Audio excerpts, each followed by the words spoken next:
corner him. I'm going to bring up a gentleman that I got to meet last year, one of the most exciting speakers I got to listen to last year. You wanted to what? Passion. Passion, passion, passion.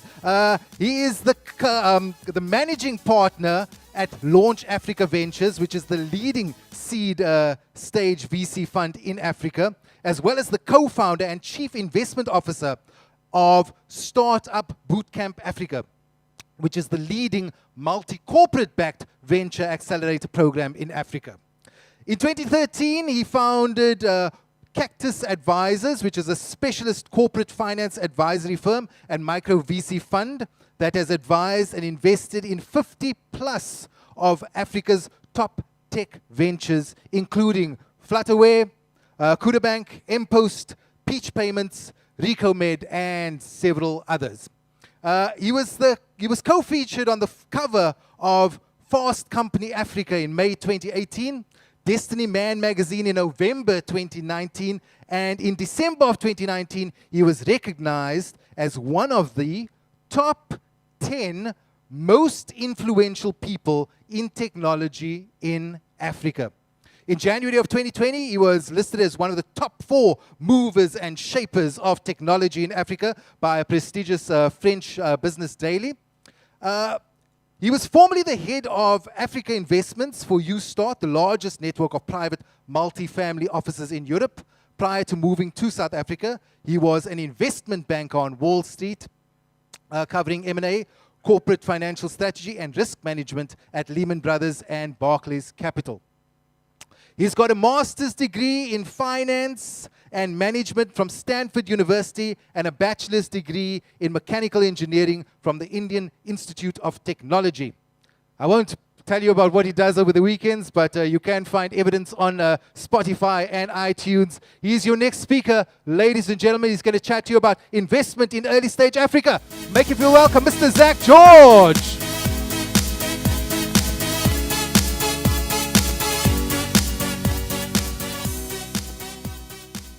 Good morning, good morning. Thank you for that very, very long introduction. I had no idea they'd say so much about this. I'm privileged to speak after Melvin Lubega, who's one of my favorite founders. I love the fact that he's an actuary, because I'm going to start with a quote that actuarial scientists would love. So about 17 years ago, I'm giving away my age here, I was at the backbench of the Stanford Business School. And there was a professor who's now a leading venture capitalist, and he was talking about the concept of risk. And actuarial scientists will love this. And he said something that shook the core of my being, and what he said was as follows. He said, the greatest risk of all is a risk of not doing what you want on the bet that you can buy yourself the time and the freedom to do it later. Right? Just pause for a second and think of if you're a founder, if you're an investor, you're an entrepreneur, you work at a corporate, do you truly love what you're doing, or are you saving time and money to eventually do it at some point in your life? And this happened 17 years ago, and it's to a large extent shaped what I currently do with our team and our networks, and what eventually prompted me to move from California to New York to now the tip of Africa. And I've been here for the last 11 years. So it's this concept of doing what you love and not buying yourself time to eventually do it later. So why am I here at the tip of Africa working with some incredible entrepreneurs that we hope can change the future of tech and impact-driven enterprises? It's one important reason is this chart you see above, right? So currently Africa accounts for about 1.4 billion people, give or take a few hundred million. But in the next 60 to 70 years, you're going to see Asia sort of flatline by 2050. Europe, North America, Latin America are pretty much blips on the radar. Their populations are declining or at best sort of flatlining. And you're going to have 1 in 3 people on the continent, in the world, living in Africa over the next 60 to 70 years. So that's either a massive infrastructural challenge, or it's an opportunity the size of which cannot even be described on a slide.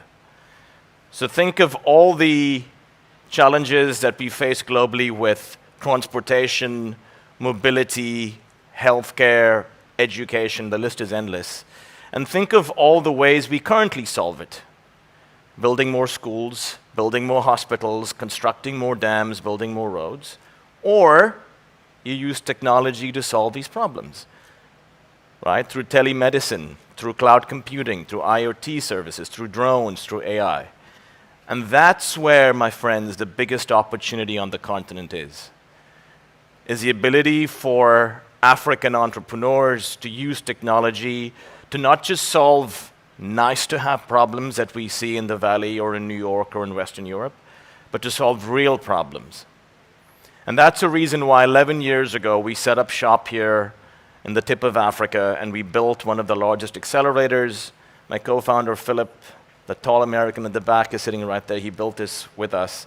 And we've now become one of the most prestigious accelerators that helps African entrepreneurs to realize their goals of making a sustainable change, but using market-creating innovation. So, some numbers here, because it's important to lay the context. When I came to South Africa in 2010 to watch some football, I had no idea that the size of the venture capital opportunity in the continent would reach where it is today. As little as 10 years ago, there was only $20 million of venture funding on the entire continent of Africa. $20 million for the whole of Africa in 2010, 2011. That is the size of the number of deals happening on Market Street in San Francisco on a Tuesday morning. And that was the whole venture industry in Africa for the whole year, 2010, 2011. Today, we're on track to hit or to cross $4 billion in funding on the continent of Africa. So in 9 to 10 years, we've grown by 200x, 20,000%, which is by far the fastest growing region in the world from a VC perspective.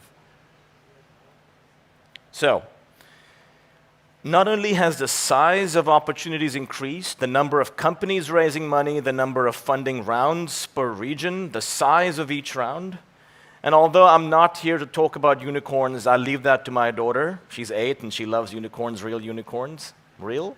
Yeah, real fake unicorns. The fact that we had, how privileged were we to speak to one of 11 unicorn founders in Africa in the flesh, Melvin. But 2 years ago, there were precisely 0 companies in Africa that had $1 billion valuation or more.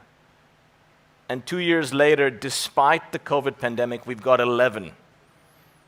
And my bet is we're probably going to be at about 30 by the end of next year, just given where the line of sight is from a tech growth perspective.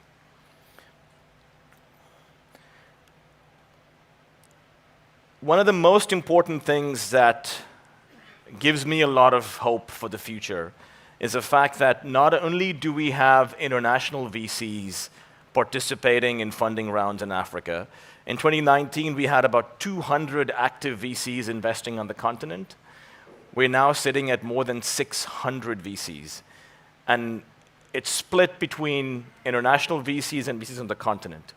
And what you've seen lately is, whereas as little as 2 years ago, most funding happened at the Series B and Series C level, you're now seeing a lot of VCs, including some big names like Sequoia and Tiger and Accel and Target, play in the early stages. And there is a significant, I used to work on Wall Street, so I still use terms like arbitrage because I love it. You can take a person out of Wall Street, but you can't take Wall Street out of a person. And there's a significant arbitrage today at the seed stage in Africa where you have founders that have really cool pieces of technology that solve real-world problems, but there is this sort of emerging market discount where pre-Series A valuations are all sub $10 million, which I think is probably fair, but a lot of valuations in Europe and North America tend to be much, much higher than that. So you see this equalization of valuations happening at Series A and Series B, but it's still taking a while in Africa. But just the pure interest on the continent is a sign of how big this industry could be. And everyone in this room, as a founder, should tap into that. A lot of people ask me, why Cape Town? Why Nairobi? Why Lagos? What makes a city a key deciding factor in where you set up your next company? How many of you are founders here, by the way? Quite a few? Okay. One of the most important decisions you will ever make as a founder is where you run your primary operations. And that's why I want to spend a few minutes talking about what makes a particular city a hotbed for innovation. So what's interesting is, why is San Francisco so incredible from a tech investing standpoint, but not LA? They're just a few hundred kilometers apart. Right? Why Austin but not Dallas? Why Cape Town but not Johannesburg? Sorry, Joe Burgers. Why Bangalore but not Mumbai? Have you ever wondered why certain cities just suddenly have all the best startups and the best tech, the best innovation, and the best source of investment? It's because of 4 or 5 factors that we've researched over the last few years. And why is this important? Because if you're a founder and you happen to be running a business in a city that is not the epicenter of innovation, look at pivoting and moving to a different city. So your expansion strategy has to follow a set of key principles. Number 1 is cities that have a good mix of developers, designers, engineers, software architects, but also sub-industries like marketing, design, digital agencies, and things that are conducive to creating a culture of tech innovation. Are you kidding me? 10 minutes? I've just gotten started. Fuck. Okay. You find that in Cape Town. You find that in Tel Aviv. You find it in Berlin. You find it in Austin. Right, so think about that. Number 2 is risk capital, not just capital. There are lots of places in the world that have a lot of money. Monaco, Tokyo, Seoul, right? But when it comes to risk capital, you got to look at places that have the right attitude to risk. What does that mean? You want to be in a city that has a concept of capital creation, not just capital preservation, which is unfortunately, and it's changing, where South Africa has been for many years. So there are lots of very wealthy families and foundations and businesses in this country, but they tend to want to protect capital versus create capital, which is why all the ridiculously wealthy people in South Africa tend to be males in their 60s and 70s. But in Silicon Valley, most people are in their late 20s to early 30s, because the attitude towards risk is more important than just capital. So you want to always look at scaling your business into a region where the attitude to risk capital is right. Number 3 is, how do startups collaborate with large corporates? And why is this important? Because in a market like Africa, the most important factor to scaling a business is how you minimize your cost of acquiring customers. Now, you could be in San Francisco and you have a stupid idea that is a nice to have, and you can raise money to fund customer acquisition. Unfortunately, you can't do that in Nairobi or Lagos or Kampala. So the quickest way to grow your customer base is to work with large corporates. And that's where insurance companies, banks, retailers, and telcos are super important, because they control 2 big things, and they both start with the letter D. It's data and distribution. And the moment that you can figure out how to run a successful pilot or a proof of concept, often called a POC, you reduce the time and effort and money it takes to acquire customers. Remember, stickiness of revenue and stickiness of customers often determines your success as a startup.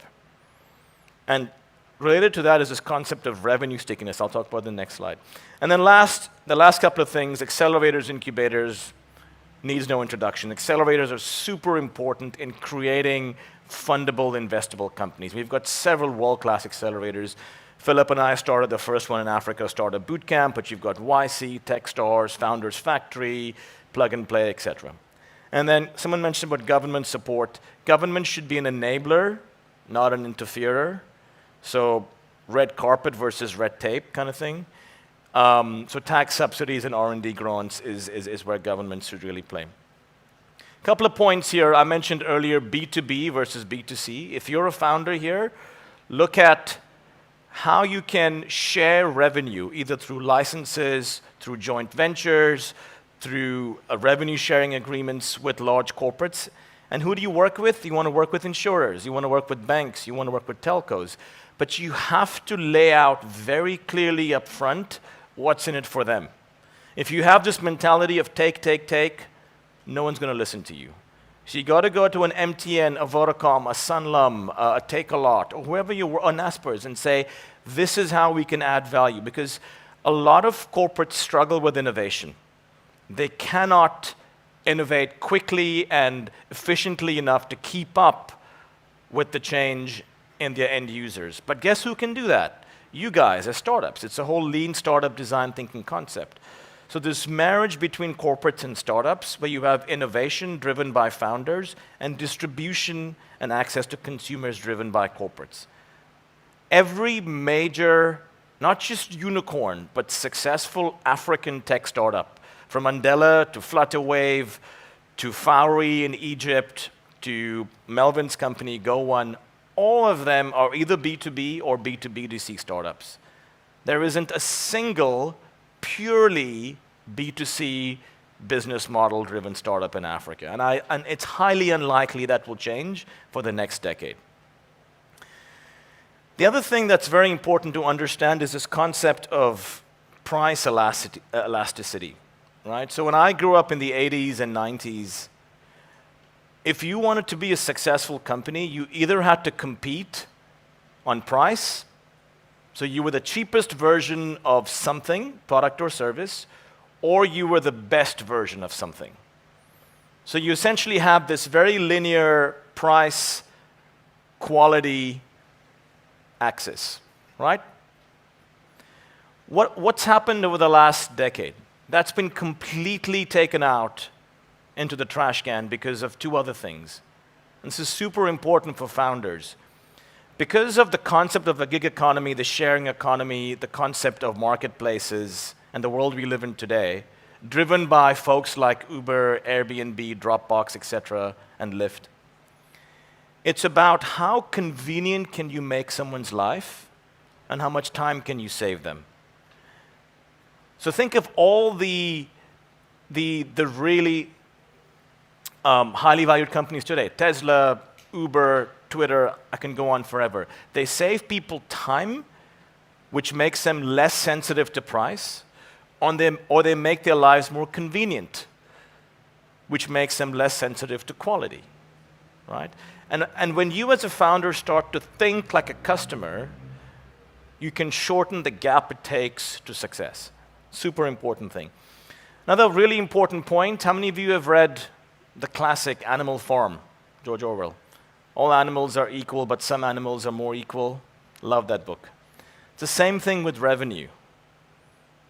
You as a founder will think, gosh, I'm making $50,000 in revenue this month. I must be worth X.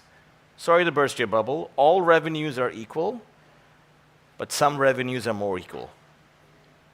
So what's the pecking order? Subscription revenue, recurring revenue through subscriptions, especially the ones where you don't have penalties. Where you have penalties for dropping off. Who does that really well? Adobe as an example, right? Try buying an Adobe product and cancel after 2 months and see what happens on your credit card statement. Right? You get billed for the whole year. A lot of companies do that very well. Subscription revenue without penalties. Netflix, Spotify. A lot of founders don't have SaaS revenue, right? The second most important revenue is transaction-driven revenue. So you have a gross transaction volume, and you charge a particular percentage of that as your transaction cost. A lot of fintechs have that. Number 3, you have commission or fee-based revenues that aren't linked to volume, but you pay a monthly fee for it. And then at the very bottom of that totem pole, you have consulting revenue, which, by the way, is what keeps most startups alive. But it's the most useless revenue from an investor standpoint. And smart, savvy investors will always pay you different multiples for different types of revenue. So you can't fool VCs. You might be able to fool a few angels, but fooling a good VC, good luck. So when you build your business case, really try to understand how can I create multiple lines of revenue into the future. And you could have different revenue models for different countries. What are some of the things that we look for when investing in tech companies? I'm going to have 5 minutes more, so I'm going to have to hurry through this. Team, super important. As founders, stop being cocky, stop being arrogant. Your VCs probably know more about your industry than you do, right? Because we see hundreds of pitch decks. Just be humble, be assertive, but not arrogant, right? I'm going to stop there. TAM, total addressable market. If you're not in a market that can get to at least $100 million worth of TAM within 3 years, don't even bother coming to a VC. VCs look at big TAM opportunities. Traction. It's hard to talk about this because it varies from industry to industry, but if you're doing close to $100,000 in monthly recurring revenue, you're probably ready for a Series A. Anything beyond that, don't talk about a Series A. You're just going to get shat on, right? Technology, always, if you're a South African, Nigerian, Ghanaian, if you're an African tech company, move your IP overseas as soon as possible. You heard Melvin talk about that. Preferably the US, the UK, Singapore, sometimes BVI, or a Dutch BV. Can I have 2 minutes more, please, por favor? Right, I'm going to skip through some of this. Unit economics, I'm trying to just drop a few points here that you can get. If you're a founder and you're pitching to a VC, you got to really understand that no one fucking cares about your financial model because it's going to be wrong, right? Just some hard truths, right? If you go back, if you're a Series B company right now and you looked at your financial model 5 years ago, and if you were within 5% of your projections, I will literally drop some money right now because your projections are almost always off, right? On the good side or the bad side, right? So what do VCs really look for? They look at unit economics, right? So what are some of the things good VCs? There are some crap VCs out there that will ask you about your EBITDA and your break-evens. Don't talk to them, please. They don't know what they're doing, right? So what's really important for us as good VCs? Your lifetime value to your cost of customer acquisition. I don't have time, so I'm going to skip through these. Keep it as high as possible, over 4, right? EBITDA margins, as useless as they are, where they are important is to look at how your EBITDA margin becomes less and less negative over a period of time. So it's your EBITDA margin versus growth that good VCs will look at. Keep your growth to churn ratio as high as possible. So we have a lot of startups that are B2C companies that show us incredible growth. I have so many users, I have X number of downloads, but it's like a leaking bucket. The bucket's got a lot of water, but it's always leaking. So high growth by itself means nothing if your growth to churn ratio is not high. And last but not least, your virality, which is a relatively new concept in this space because of what we've seen in the last couple of years, is the moment you get a customer, how viral can that customer create your product or service to their network? And how do you incentivize those customers to be the biggest brand ambassadors for you? So it's a viral coefficient, and for every customer that they refer, how many convert? That ratio is super, and the number of startups that look at this is so low because all they focus on is profitability in year 6.5, which is irrelevant in this industry, especially the early stage market. So what do?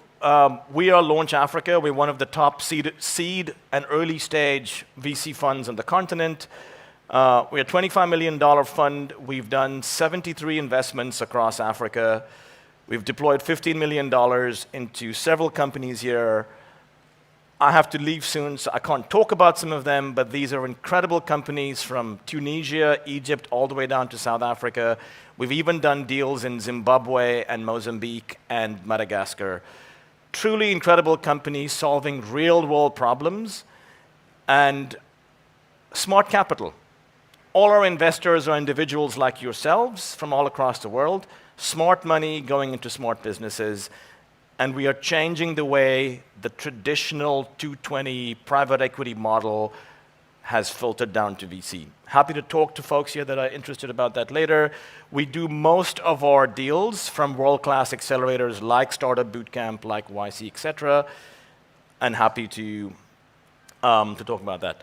Last slide, I know, Katie, thank you, is valuations. People get gung-ho about valuations.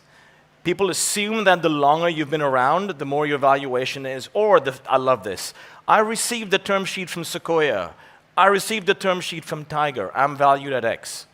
Your true valuation is not a function of how long you've been around or how much funding you raised. Your true valuation is a function of validation, which is product market fit. And that is measured either through revenue, through sales, through transaction volume, through customers, you name it. Because a lot of startups that have raised a ton of money have gone crash, boom, bang a few years later, right? And some startups that have had almost no time in existence but found the right product market fit have gotten fair valuation. So, right. And remember, as a founder, my favorite quote from this great man, it always seems impossible until it gets done. So happy to talk to you guys later, but thank you for listening. Yes, indeed. One more big round of applause, ladies and gentlemen. Mr. Zach George. Thank you, sir. We have time for questions. We do have time for a couple of questions. We've got a hand shooting up right at the back over there, and there's a lady with a mic. Hi, thanks. Can you all hear me? Okay, thank you very much for that, Zach. That was a great speech. You detailed 5 points on an expansion strategy for today. With the new world of online working, that expansion strategy focuses on being in the right place geographically. Do you think that the online world and the capabilities that now affords us will reduce the necessity of expanding geographically, and you can just operate as well as you used to be able to just online now?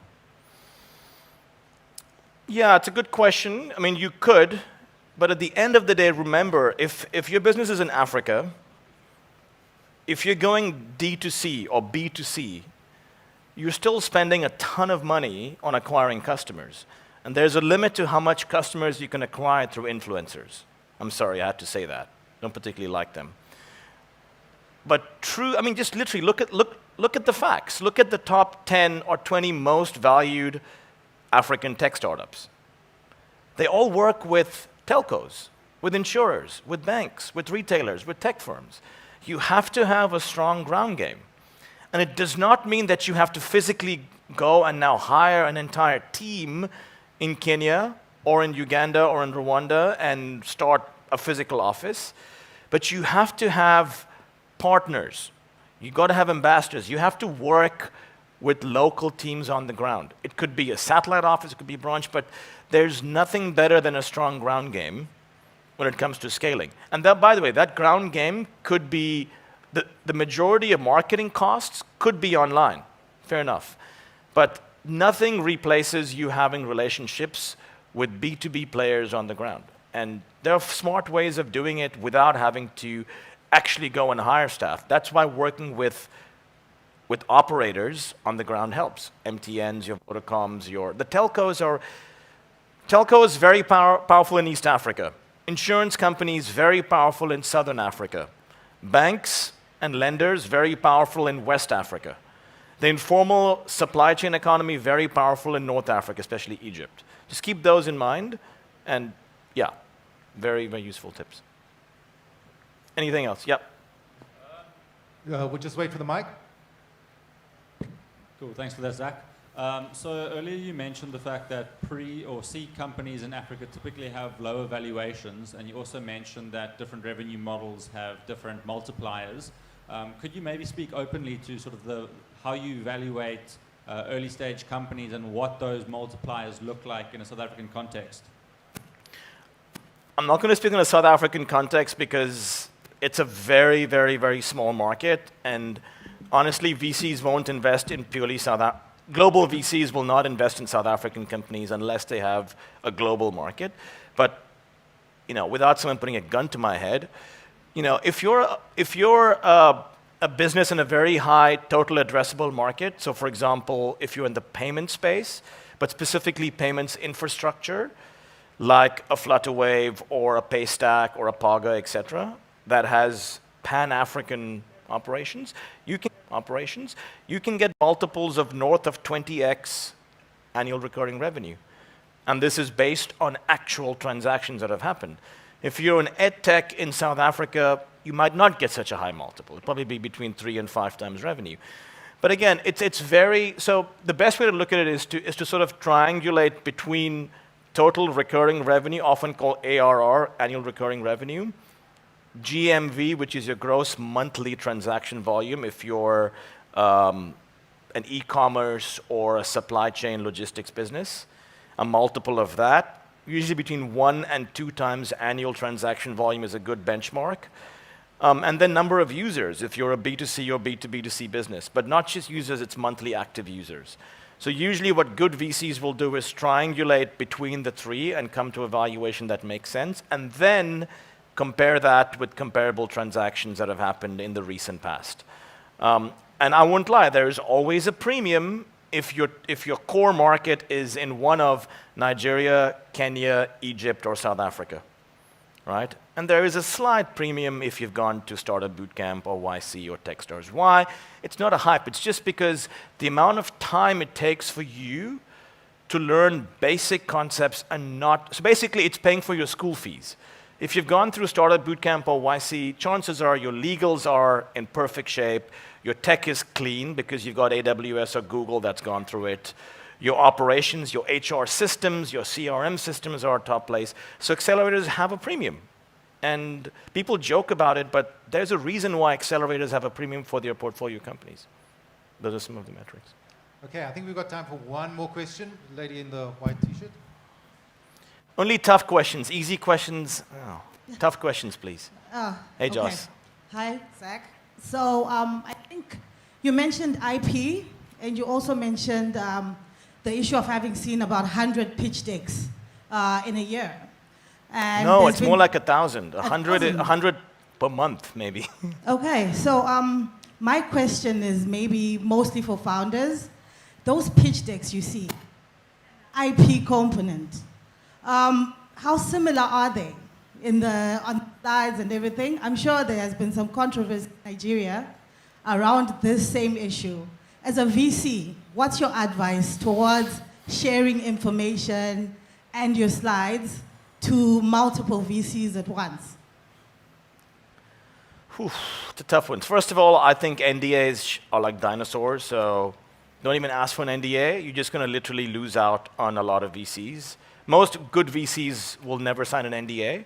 That's one. Number two, you've probably seen this idea versus implementation multiplier. It's been around for a long time. Ideas mean nothing at this stage, right? So if you're not willing to share your business model, your revenue model, and your way of attaining a certain transaction volume and revenue, sadly, it's the first to market. It's whoever implements the best, right? So there's very little you can do to protect your IP. And again, I'm going to throw it back at the audience. What exactly is IP? Right? I mean, unless you're a biotech firm making a drug, or you are, a sensor using particular technology that's hard to replicate, there isn't much IP to be worried about. So you can go and sue all you want in courts, and the only folks that'll make money are lawyers, right? So, short answer, VCs get to see hundreds of pitch decks. You got to be very circumspect as a founder to not bullshit your VCs about your position in the market. The example I give is, if everyone says, I'm taking 10% of a market and there are 100 companies out there, something doesn't seem right. Work the math out, right? So You just have to be open and transparent and believe that the more open and transparent and real you are as a founder, the more likely a VC will have a personal relationship with you and understand that you're real and you're ready to go to work. Trying to be protective about what you do is only going to hurt you, in our opinion. Great. Okay, that's what we'll call it. Thank you, for everyone. now. Appreciate it. Thank you. Mr. George, thank you so much, sir. Thank you. Thank you. We do